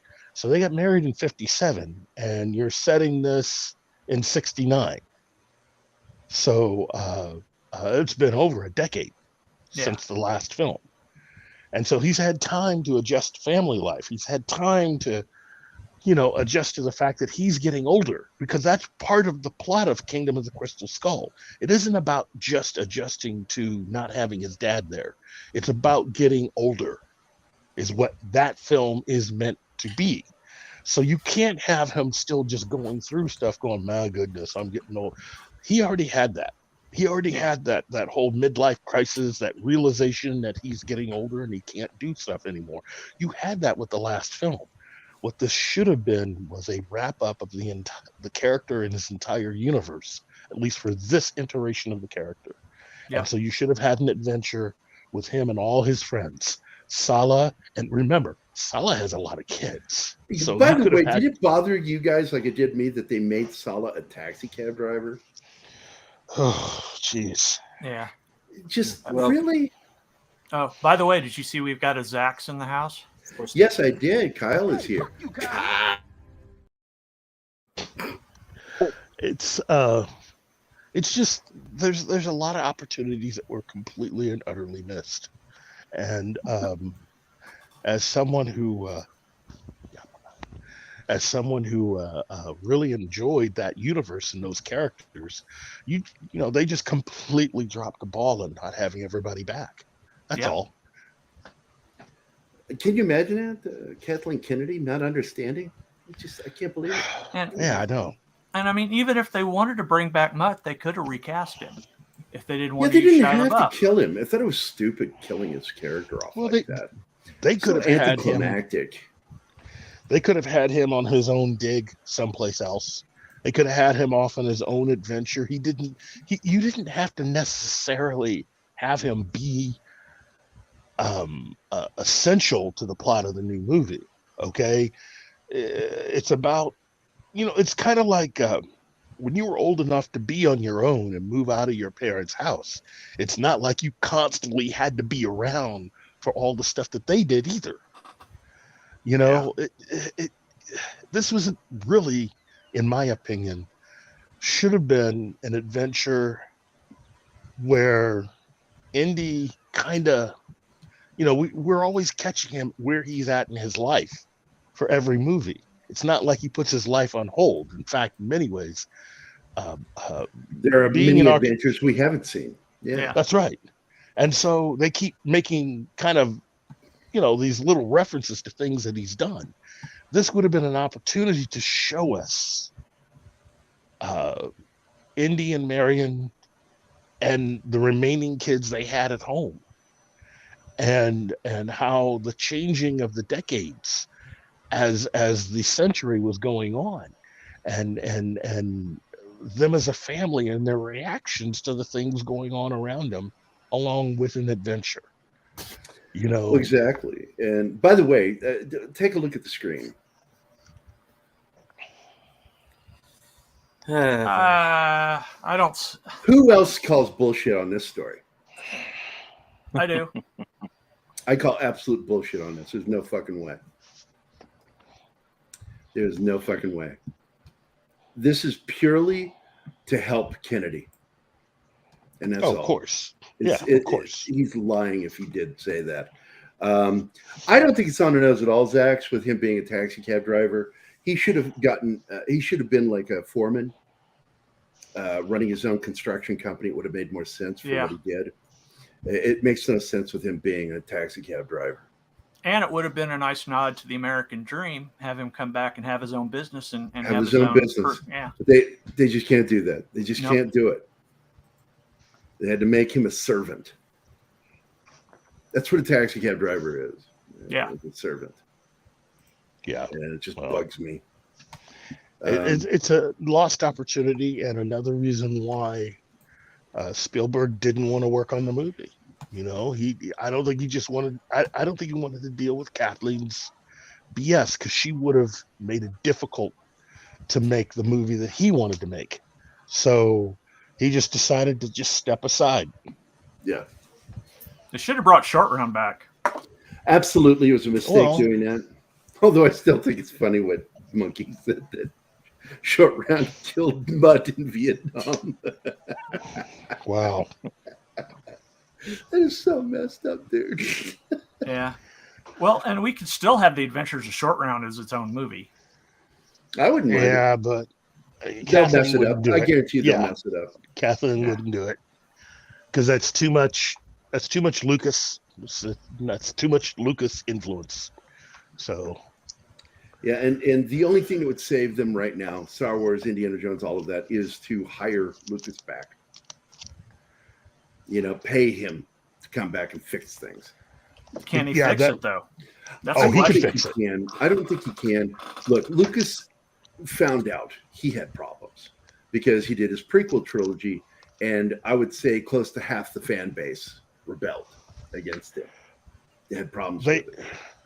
You know what? The next meeting that they have to have with the shareholders is coming up in a couple weeks. It's coming up quickly. Yeah. If they were to announce... It's in August, right? Or September? Yeah, it's August. If they were to announce that they were basically firing Kathleen and all her people and that they were bringing Lucas back, that would make headlines, and that would be a positive bounce. You would also see shares go up again. You'd see absolute interest. So while some of us may think that there's nothing that Lucas could do, I personally think he could do something.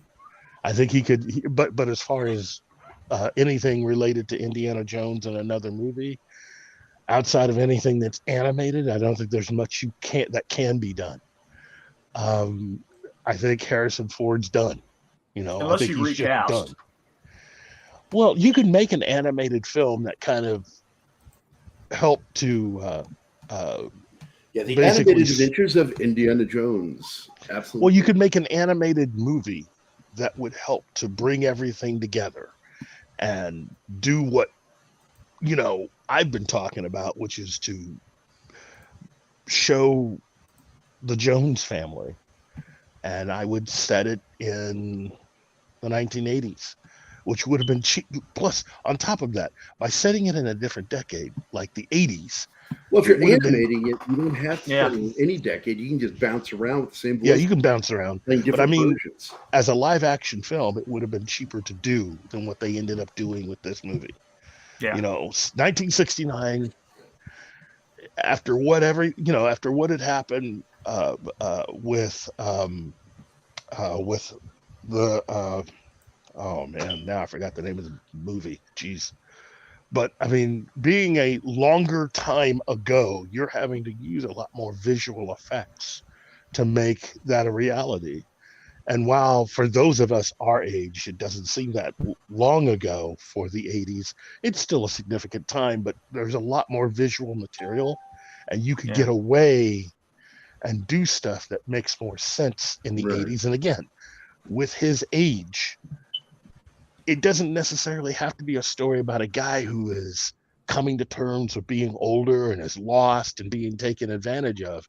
In fact, I would turn it around on its head and make him like, you know, the coolest guy out there.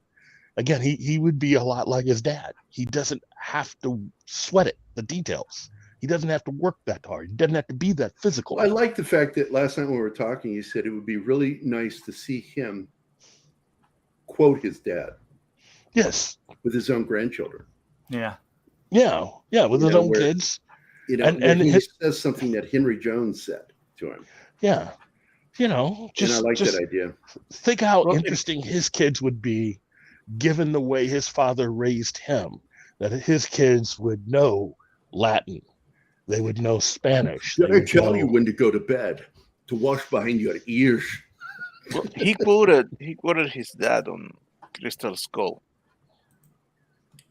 Yes, he did. Yeah. And that's what we needed to see more of is stuff like that. By the way, you're echoing exactly what I said a few minutes ago, Willie. Absolutely. I don't think Lucas is the right person for the job. The best person for the job is Favreau. Favreau gets it. Unlike some people who've tried to say that, put words in our mouth saying that we thought Favreau was a savior. It's like, it's just dumb. But he's the guy that gets it. He gets it. George Lucas wasn't a savior. People who like to go to extremes, hyperbole is just annoying to me. It's annoying unless you're trying to be funny. And the person tries to be funny, but they're also trying to say that. And it bugs me when they do that. And I'm not going to say who it is because I love them. I think they're great. But they tend to be overly critical when we talk about Favreau. And it's like, stop being a dick about it, man. Favreau is the only guy that gets it so far. What are you bitching about? And that's why he's been curbed. He's been put to the curb by Kennedy. And it's like, it really bugs me that he got put to the curb like that. And they took what he created with The Mandalorian and completely reversed it on it. Yeah. And took away everything he was going to do with it. Everything he was going to do with that got taken away because it was too good. Fans liked it. Fans reacted positively to it, and that made Kennedy pissed. It made her angry. And I guarantee you she hates him. She also hates it that when they're at that table during the behind-the-scenes making of stuff where they're doing that round table thing, and she interrupts, and John tries to tell her, we're doing this in order. And she keeps talking. And he's like, okay, she's just going to keep talking, okay? Sorry. I just, Kennedy ran into a wall with him. And John thought that he made a mistake. He trusted Chapek. That's nice. In that he had cootie protection. No. Against, sounds like some shit's going on there. What's going on? Yeah. Well, all I was going to say is to save Indy, they don't have to rely on movies or television. They could actually imagine an open world game a la Uncharted, but you're playing Indiana Jones. You have to fight off the Yahtzees. You have to do everything that he would do in all these adventures. But it has the graphic fidelity that advanced computing can give you now. Does anybody want to address this comment? Because I don't feel like being sardonic right now. Yeah, it's okay if you. If you're not interested in it, that's fine. Yeah. But if you don't, I don't get the appeal of Indy. Why are you worried about it? Don't be worried about it. Why do you care? If you don't like it, don't like it. That's fine. There's an appeal to other people with Indiana Jones who like a high adventure, that like action heroes. That's what it is. I think you're reading criticism where there is none. He's just saying he doesn't get it. Yeah, no, I know. You don't get the appeal. No, he doesn't say he doesn't get Indy. He doesn't get the appeal. And I'm explaining you don't have to. Don't worry about it. Some people are into action adventure characters. Yeah, and it hits the same nerve that Pulp did in the 30s. Because Harrison Ford is Indy and he's Han Solo, and they're pretty similar characters. Yeah. So if you like Han Solo, Indiana's dead. Kill the whole state? Wow. Screw that state. It's the only worse state than that is Ohio. Well, it wouldn't be Uncharted because it would be Indiana Jones. I got a sound from Scott.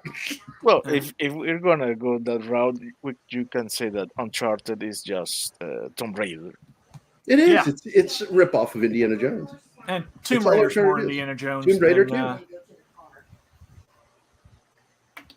Oh, bye, Willie. Bye, Willie. Take care, Willie. See you, Willie. Have a good weekend, man. But What is it? yeah, Forget this Pennsylvania. What am I missing? You are correct, Stephen. You forget there's a Pennsylvania. Nobody cares about Pennsylvania either. I'm shitting on other states, right? yeah. I don't even have a home state. I have Illinois, Virginia, Phoenix, Arizona, and Missouri. Those are my homes. Yeah. But Ohio is a great state. I tease it all the time. I tease it because Keith and Scott are from there. So. Oh, I know, right? Yeah, I just it's like when one of them starts to talk about it, it's like, oh Jesus, here we go with Ohio talk. How great is Ohio? Well, the only reason I brought up the movie is because Gen Z is embracing video games like we embraced movies. Right. And that's one of their major forms They of are entertainment. a major competitor for film. Yeah. Video games. And the great thing about video games is instead of 2 hours, you get endless fun, especially if they have live versions where you can go play with other people and do things. And each time might get a different outcome. Like if you go in and play the campaigns with other people, you can do that now. I like that with Blizzard. They have Activision, I should say. Activision has Warzone and whatever it's called, and I go on there and I play Call of Duty. It's paid for, and part of it's free that comes with it when you bought the games. And I know there's a lot of people out there that are protesting Activision right now, and I'm not going to look. I'm a good consumer. If I bought something, I'm using it. Yep. It's like I will never be a bad consumer. If I paid for something, I'm using it. You will never see me being one of those goose-stepping idiots that burns a record or a book. It's like if I paid for something, I'm using it. And I have friends on there I play with, and I like playing Call of Duty. And it's endless hours of fun. Well, look how many hours get put into Skyrim all the time, and that game's been out for forever. Yeah, I totally agree. A lot of these games, people have fun because, like, if you go to Blizzard, because it's all owned by the Activision. If you go onto Blizzard's servers, you got World of Warcraft, you get all these different games. You can go in there, endless hours of fun, playing different maps, getting new maps, paying for new maps, just all the cool things that you can do in these games. That it's expensive, but at the same time, you look at the money that you're putting into going to see a film. And this is something Keith and I were just talking about. Keith, what was this about 2 weeks ago? When you and I were talking about, when we talked about the fact that you can't look at how much they made on a film, you have to look how many people went to see it.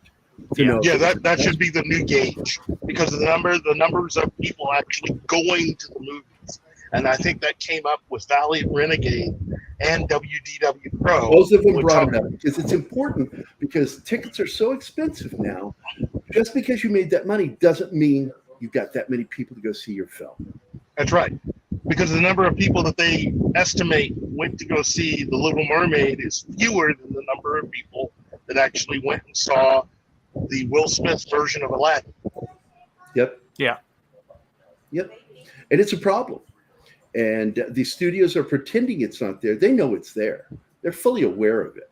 They're pretending it's not there because they don't want to get caught dealing with this shit. That's just like, all the photos coming in from around the globe. And this happened the same way with was it the Rise of Skywalker? No, the previous one.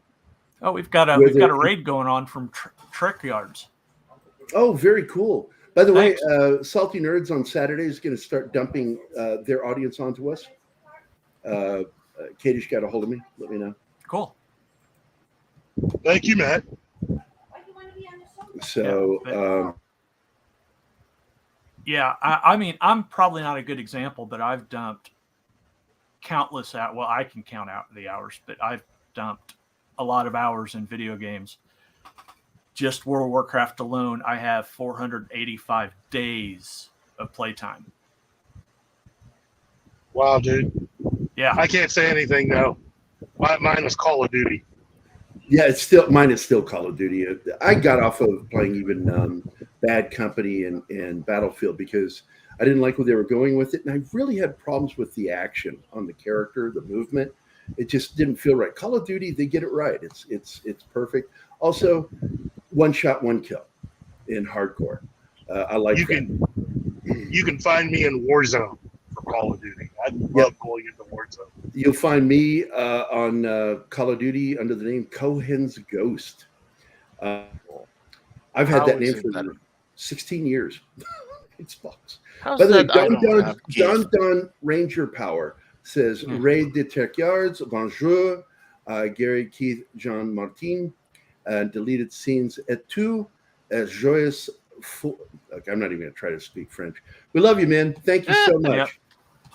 Bonjour, bonjour. And Anima is grateful for that. Yeah.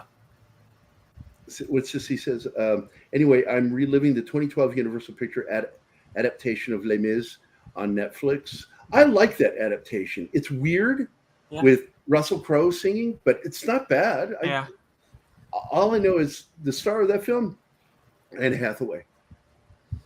Anne Hathaway's singing in that was amazing. Yeah. Paulie wants a link. Oh, send him a link. Oh. Send him a link. Okay, I'm on it. Bastille Day and in support. By the way, in 1977, I was in Paris on Bastille Day. I got to celebrate it in Paris. No way. That was fun. Cool. Yeah, my dad wanted to make sure we were there. It was their 4th of July. Yeah. They had an extra 100,000. So what does that mean, Dad? That was the day they let the prisoners out and the prisoners murdered everyone. Yeah. And I went, why are we celebrating that? Curious, but that tends to happen when you let your prisoners go out. That's how my dad said it. He goes, that was the day that they let the prisoners out and they went and murdered all the royalty. There, Paulie, check your DMs. Yep. Oh, Flaccid Phoenix in the house. Yeah. Bastille Day. Yeah, there we go. See, there he is being a fucking dick about it. I told you. Bastille Day. You know, that it's the tagline. There won't be nothing if you don't start nothing. Yeah.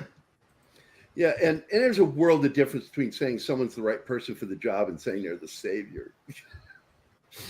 This is the hyperbole I talk about that Flash does. He just fucking throws the hyperbole out. Extreme statements. Happy viewing, Donnie. I put my toys away years ago. Not me. Jack. My goodness. No. Fuck you. By the way, Keith, guess what I got today? I got my saucer back from Lost in Space. And I got him. Really? Yeah. That wasn't the saucer from Lost in Space. I'm talking to Keith on that. I'm showing you guys something else. Brainiac. I got this. This is the TARDIS that was made for the big-headed ones. I can't remember what they're called. The Funko Pops. Funko Pops. And I do have it somewhere, but not in here. But I have the full-size Polar Lights Lost in Space Jupiter 2. And this is one of my favorite kits. And I'm so glad to have it back. Here it is. Nice. Oh, it's got a spider on it. Yeah, for my Funko Pops, the TARDIS I'm using, it's the same scale as that is my Doctor Who Yahtzee box, which is, of course, the TARDIS itself. He has the Infinity. I have the Infinity Gem Ring. It's dope. Nice. Cool. Sorry, you were getting ready to put something else up, Martin. Yeah. I would not. Some man. But I would hug that guy because I really do like him. I think he's a good nerd. He's a good nerd. You know, he's what Feige pretends to be. He's been a nerd. We knew this back before he even became famous. He was a big nerd. And well, the newest thing I got is the Marvel version of Smash Up. Yeah, the game. I picked it up for $11 again. From Amazon. That's the price it was listed. I went, okay, I'll buy that. Because normally like 30. Well, damn it, we're about to end the show, and I want to make sure that Keith is here when we end the show. He's having all kinds of connectivity. Him and Anna both were having connectivity issues today. But what else? Do we need to talk about? Anything else? Well, we should probably address the elephant in the room, just at least for a few minutes. There's Polly. Hey, Polly. Hi, Polly. Hey. Polly.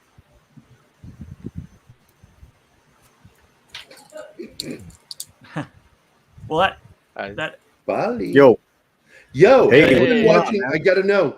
Are you watching Lincoln Lawyer yet? I'm not. The new season? Oh my God, dude, get on it. I'm so busy, man. But I need to. I'm behind. Dude. You and I talked about it. I love season 1. Holy crap, season 2 starts off with a bang. Yeah, totally, man. Man, totally. Who was it? Show. Someone saw, not someone else other than you, saw the first couple episodes. They were like, man, it's really good. They did. They upped the game of the quality of the writing. It's like the writing is even better this season so far. I'm just like, I want to introduce Anima to it, but I want to introduce her to season 1 first so she understands the character better. So I've got to take the time to watch those with her before she can watch season 2 with me. So I'm watching season 2 by myself on my own. This is based on the movie The Lincoln Lawyer, right? No, or the book? No. Okay. I mean, it's the same character. But this is one of the rare race swaps where McConaughey was the race swap because the character's originally he's Hispanic. Yeah. Oh, okay. So this one is each season is a novel, is like one of the novels. Yes. And the one big change that they made is Bosch is licensed to another company. So he's been replaced by another character. But Bosch is actually his half brother in the novel. Oh, that's cool. Yeah. But we'll never see him because Bosch is licensed to another studio. So we'll never get him in the show. But we have the black detective who replaces him. And he's a good character. I like his character. Yeah, no one's annoying. None of that annoying stuff. And it's, so it's really diverse, but it's a without badass being show. stupid about it. Exactly. It's like real life. LA. Yeah, it's LA. It's like real life. And you don't feel like things are being thrown in your face. That doesn't feel normal. Dude, and Neve Campbell. And then I hear Lana Parrilla is the new love interest, right? Yep. Yeah. Okay. Well, I'll have to move it up. It's on my list to watch, but I'll have to move it up now since I'm getting recommendations from Polly. Yeah, it's absolutely worthwhile, and I can hardly wait to get a chance to talk to you about the new season. After we need to do if you want we can record some videos like the first 3 episodes because I need to review it. Yeah, I'd be happy to do that with you, dude. I tried to get you on with fucking Octavio, but you and your hot ass got sick. Oh, I got sick and then I got injured. I was in the ER on Tuesday this week, and he just half a day. He just shared it on his Instagram. It's like Phil Lord, Sony Pictures. They all shared the interview. Wow. And don't say I didn't try to do shit for you. I know, dude. You're awesome. I love you, Polly. Nah, I don't need any of that gay shit. I'm just saying Well, I'm not saying I love you in a gay way, but I'm also not saying it. Hi, everybody. You want to see my back door? Yeah, whenever I think about that, I always remember Polly started that. Yeah. Yeah. And the Lincoln Lawyer movie is good as well. That's kind of like relaunch. It is good. I liked it. It's just it's different, and I like this actor. There's something about him. He reminds me of somebody, and I don't think it's what's his name, Lucy's husband. Desi Arnaz. It might be his son that he reminds me of. Desi Arnaz Jr. is who he reminds me of. There's just something about him that reminds me of somebody. The actor that plays. I would say more of a cross between Ricardo Montalban and Fernando Lamas. That's it, right there, Fernando Lamas. Yeah, there we go. Thank you. Boom. In the moment you said it. Yeah, not Desi. No, not Desi. Dad. Desi. Don't get me wrong. Desi was a shit. But who knows what Desi could have done? But Fernando Lamas and Ricardo Montalban was like all macho, but suave and gentleman, and Manuel, this actor, he just finished a film in Mexico, so I'm looking forward to seeing that. It's called Pedro Paramo. So basically, it's the kind of our town glass menagerie story of Mexico. It's cool. quintessential reading, and they just filmed it. The director is a Academy Award-winning cinematographer. His first film directing, and then I think Tenoch Huerta is like a co-star in it. But it's our Lincoln Lawyer guy. It's his film. He's a lead. I'm looking for it right now. I'm over on IMDb right now to see if they've got anything on it. Nothing so far. Oh wait. Yeah, it should be up. Looking. And it's called, what's the name of it? Pedro Paramo. I see it. I found it. I'm over on the page. It's in post-production right now. Follows a dusty road to a town of death. Time shifts from one consciousness to another in a hypnotic flow of dreams, desires, and memories, a world of ghosts dominated by the figure of Pedro Paramo, lover, overlord, murderer. Dude, it's incredible story. I read it when I was in college, and it's great that they're doing this. It's very rare that Hollywood gets it right. It's very like Lincoln Lawyer. They got it. Someone got it right with Lincoln Lawyer. I follow the showrunner, so they got it right. And hopefully, can you look up the director of Pedro Paramo, Gary? Yeah, man. Hold on. What's his name again? It is Rodrigo Prieto. Okay, look. So Rodrigo, he's done films that you guys love as far as award-winning cinematographer. Yeah, he worked on Brokeback, cinematographer, Wolf of Wall Street, Argo, Babel. Wow. He's worked on the new Barbie film, dude. Yeah.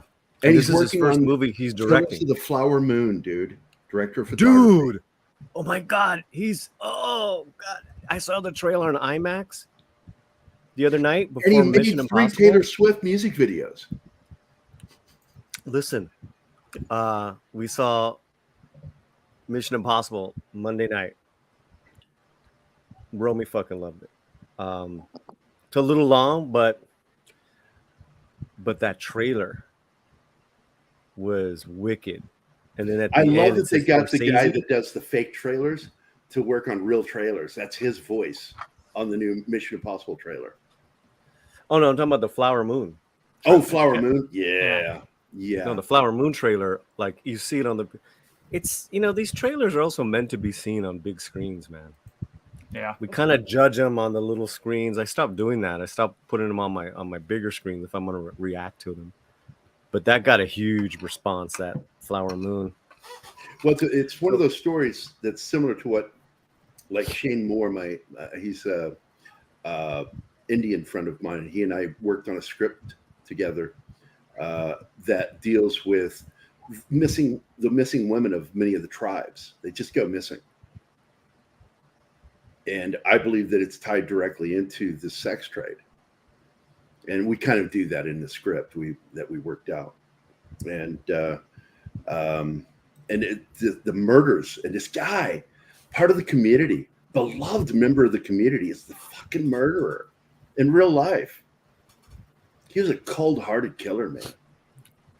Those are the best characters, though, dramatically. Yeah, because the truth about villains is they never think they're bad guys. They think they're the good guys. No, that's why. What was a villain? Oh, Mission Impossible. Have you guys who's seen Mission Impossible? Oh, Mission Impossible. I've only seen the first 20 minutes. I'm going to go see it in the theater. You guys seen it? Weekend. I've seen it. Please I saw it do not Tuesday. spoil. You didn't like it? Spoilers. Oh, I loved it. The villain was great. Oh yeah. Oh, for sure. That first 20 minutes, dude. There's an AI villain, and then there's a physical man, like his guardian representative, and Isai Morales is just like Isai Morales. Who's a fantastic actor. And John, you know what was crazy about that was that that was supposed to be Nicholas Hoult. He backed out of the role. Wow. Yeah. Why did he back out? It would have been completely different. Yeah. I think so glad that Isai Morales is way more menacing than Nicholas Hoult would be. It would have been different. I think Nicholas Hoult would have been like that, like kind of like that British kind of proper, but like sinister. Very sinister, low key. But not threatening. Yeah. You know? Yeah. Whereas Isai he just gives you a look. You're like, fuck, back off. Yeah. Only thing I was disappointed with is that no back door? The director made a decision to not do the 80s Tom Cruise DH him. What do you mean in the they don't show his face. They show him by silhouette. But he originally wanted I like that. to de-age him and make it an 80s scene. And I actually liked the flashbacks, bro. Well, the flashbacks are really good. Well, I only saw the first 20 minutes so far. What I think is funny about that, they do a couple. 20 minutes to get to the opening titles. I've never seen that done before. 20 fucking minutes. Yep. Well, And The it didn't Departed even- is pretty close, I think. What's that? The Departed has a very long opening before they get to the titles. Yeah, it does. And Pacific Rim too. Yeah, Pacific Rim takes a minute to get to the titles too. But yeah, I didn't even talking about the length of the film. I didn't even notice it was 2 hours and 45 minutes. No, absolutely. And I've seen it twice, John. Right? Yeah, I noticed it more the first time. The second time was with a real crowd. It was rip roaring, bro. Roaring. Yeah. Oh, absolutely. Cal and Martin are talking about a very good film called Mr. Brooks with Kevin Costner, in where he and William Hurt is his alter ego, and he's a psychopath. And it's like basically it borrows from Dexter in the fact that William Hurt plays his dark rider, the guy that sits behind him telling him to do things. Cool. I'll have to check that out. It's a good film. And what's it called again? Film, Mr. Brooks. Mr. Brooks. Wasn't that the one where at the end, the young girl? The daughter. That's a great film. Yeah, it is. I don't want to spoil it. He wants his daughter to replace him in some ways, but at the same don't time, spoil it, dog. He's terrified of it. Really good film. Yeah, it is. Really good film. I'm hoping I can underrated. Anima to watch that with me, because I think it's not a horror film. It's a psycho, thriller. And it's got some comedy in it. It's funny at moments, genuinely. And he kills, what's his name, the stand-up comedian that everybody hates. I don't know. There's a few I can think of. I'll look it up real quick. I remember who's in the movie, so yeah. Mr. Brooks. I know that. Yeah. What's her name? Ex. Bruce Willis's ex is in Demi it. Moore? Demi Moore. Dane Cook. Dane Oh, Cook. yeah. Dane Cook. Yeah. Everybody did want to kill him. Everybody hates him. Yeah. But Anyway, we reached into the show, Paulie. Anything you want to add, man? And thanks for popping in, dude. We lost Keith. I don't know what happened. Any chance to see your he lost backdoor in connection action? because he's driving. Anytime, Gary, I can see your backdoor in action. I'm happy. That's a Friday night for me. I swear Lube to God, it up, I'm baby. going to be in my Lube deathbed. You watch. I'm going to be in my deathbed. Yeah. And I'm going to get a message from you or somebody going, are you going to go in the back door or out the back door? How are you going to exit this world, buddy? This world.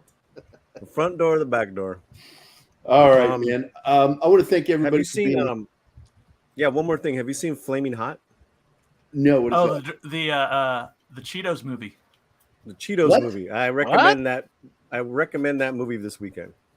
Oh, this is a Cheetos movie? Is it a documentary? No, just a biopic, and it's You see? I take it you've seen it, John? Yeah, it's about the creation of the Red Hot Cheetos. Okay. Flaming Hot. Oh, Flaming Hot. That's what it is. I don't eat them, so I don't eat much snacks anymore. Do I see Tony Shalhoub? Tony's in it. Yep. Holy he plays shit. Enrico, the president of Frito-Lay. Holy shit. It's basically a janitor. Huh? Emilio Rivera's in it. Holy shit. Plays the dad. He's really good in it. So it's Matt on Hulu. Walsh is in it. It's a good cast. Good cast. Yeah. I recommend that week for the weekend, guys. Pepe Serna is in it. Oh my god, yeah, I gotta watch this. Pepe's flashbacks. He's a grandfather. Oh my god, I gotta watch this. I'm glad you brought it up. All right, Stephen, are you here? I am here. All right, thanks a lot, buddy. Where can people find you? Well, you can find me over on my channel, Deleted Scenes. I host 2 weekly shows, Unscripted, which is basically me picking out a topic and then droning on about it for about an hour. I also do... Sort of like what we do here. Kind of what we do here, yeah. And I also do a program called The Other Side of Midnight, which is basically just like an open topic, chill stream kind of thing. Sounds like a thriller. With luck. I don't have to say where Polly has his show. Everybody that subscribes to this show watches Polly. Yeah. Crazy if you're not. Polly, thanks for being here, man. Crazy. You want to say anything about what you got coming up? Monday our live show. We're now just live on Mondays. I'm gonna have 2 actors that are part of the strike coming on. Chelsea Rendon. She's gonna be. She's like, I'm gonna stream while she's like, I'll go live on your stream while I'm at the picket line. I'm like, do it. That'll be cool. That'll be really cool. And then Tom Conkle's gonna join us the second. Oh, good old Tom. Yeah, I like Tom. Hey, That's fantastic. Jason Fox in the house. So, By the way, hey Jason, what's up, man? By the way, tomorrow we got Tom Cook, the animator from He-Man, Super Friends, Godzilla, all that shit. He's going to be here tomorrow. Feel free to pop in if you're free tomorrow, Polly, if you want to talk to him. Yeah. Great guy. He's been on before. I love the guy. Very good guest. But I want to say most guys. Yeah, because the whole gay thing. Hey. Well, you know what I told to Andre once, right? I said, Hey, Andre, I don't swing that way, but if I did, it's you. Wow. But anyway, I want to thank Penny, You broke Police Dragon, Agent Boomer, Scribe Light, Everest Productions, Kingsport Cal, the Peter Vinkman fan site, aka Vinkman's Girl, the Comic Relief Crusader, aka Mike, aka the actual funny Canadian. I want to thank Andy Morrow. Jedi Bill was here. It was good seeing you. Sox Bulletins, Monkey Jivas, thank you. Kamakan. Tacos, Cults, and Cats, Latino Slant, Sugar Taco for you too. That is also Taco, Cults, and Cats. Two accounts. Willie, the Monkey King's Music. Zax, a.k.a. Kyle. Let's see. Anybody? Don Ranger Power. Flaccid Phoenix, you shithead. I love him, though. They are so funny, him and his buddy. War Monkey was here. Hey, it was a house full of monkeys today. Yep. Destiny's Captain, and, of course, our good friend Jason Fox was here. Good to see everybody. Fuck Tom Cruise. Or Idris. Either one. I'm with you, Kings. Wait a minute. No, I'm not. Yeah. I don't know. It reminds me of what's his name played Ford Fairlane. Andrew Dice Clay. He would say some actor's name like Tom Cruise. He goes, or Tom Selleck. I fucked him. I love the way he would do that, man. Good old Andrew Dice Clay. Anyway, we are out of here, guys. I hope everybody has a great weekend. We'll be back again tomorrow. Next week is Tom and Jerry. This week it's going to be with Tom Cook, the animator. It'll be Keith and whoever pops in with us to watch the show. So it should be a fun one. We'll have a lot of questions about all the cartoons he's worked on and the projects that he's maybe got coming up in the future. But I don't know. Until then, everybody have a great Friday, and please be safe. Back door. Back door. Hey, you're pointing to me now. That's... Oh, duck, dude. Those sons of bitches. Ma, I'm doing a show.